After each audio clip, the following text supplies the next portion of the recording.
शारदा सोनी जी कोलकाता से। राधे राधे महाराज जी। महाराज जी, एक चौपाई आती है कि निर्मल मन जन सो मोहि पावा, मोहि कपट छल छिद्र न भावा। महाराज जी, ऐसा कैसे बना जाए? भगवान के नाम में बहुत बड़ी सामर्थ्य है। जितना नाम जप करोगे और भगवान की कथा सुनोगे तो मन का मल जर जाएगा, ममता मल जर जाए। ये जो मोह ममता है, भोगों की वासना है, छल कपट है, जहां नष्ट हुआ तो मन निर्मल हो जाता। सारा खेल तो इसी का है।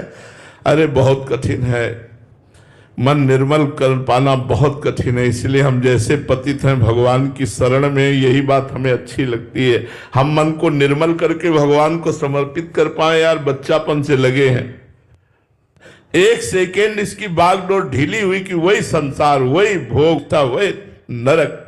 बहुत दुष्ट है। वैसे तो भगवत स्वरूप है, इंद्रियाणाम मनस्यास्मि, लेकिन आचरण बहुत दुष्ट है इसके। इस पर शासन करते हुए भगवान का नाम जप किया जाए और जीवन भर कभी अपने को सिद्ध ना मान ले, नहीं तो ये पतित कर देगा। जीवन भर डरा जाए कि कहीं हम धर्म विरुद्ध आचरणों में ना फंस जाएं, तो निकल जाएगा। एक संत भगवान भिक्षा मांगने जाते थे तो गांव के किनारे एक वैश्या का घर था। वो पूछती है, बाबा तुम्हारी दाढ़ी पवित्र कि मेरे बकरे की दाढ़ी अच्छी? वो कुछ नहीं बोलते। एक दिन वो बहुत बीमार थे, मरने का समय आया। उन्होंने अपने शिष्यों से कहा उस बेटी को बुलाओ, और वैश्या को बुलाया, कहा बेटी मेरी दाढ़ी पवित्र। तो उनका बाबा ये बात तो आप उस समय भी कह सकते थे। बोले नहीं, अब मैं भगवान के धाम को जा रहा हूं, अब मैं पक्का कह रहा हूं कि मेरी दाढ़ी पवित्र, क्योंकि शरीर जब तक है तब तक पता नहीं कब कौन सा आचरण बन जाए।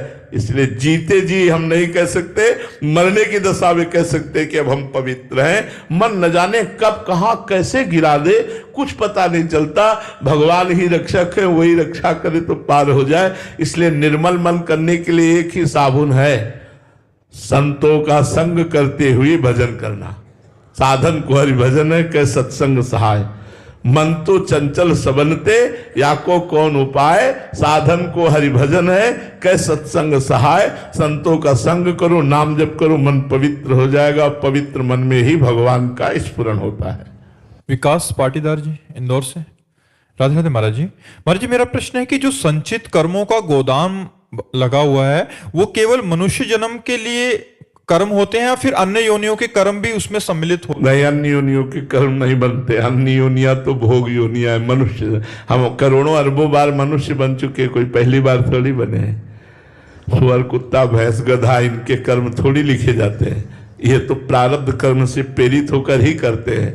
कर्म का शुभ और अशुभ करता मनुष्य शरीर है, और हम पहली बार थोड़ी मनुष्य बने, अरबों खरबों बार बन गए। जब से सृष्टि हुई तब से कितनी बार मनुष्य बन गए। हर बार भोगों में भूलकर भगवान का भजन नहीं किया, इसलिए संचित हो गए शुभ अशुभ कर्म, और उन्हीं का परिणाम हमें भोगना पड़ता है। ये मनुष्य योनि में ही होते हैं, अन्य योनि में नहीं होते।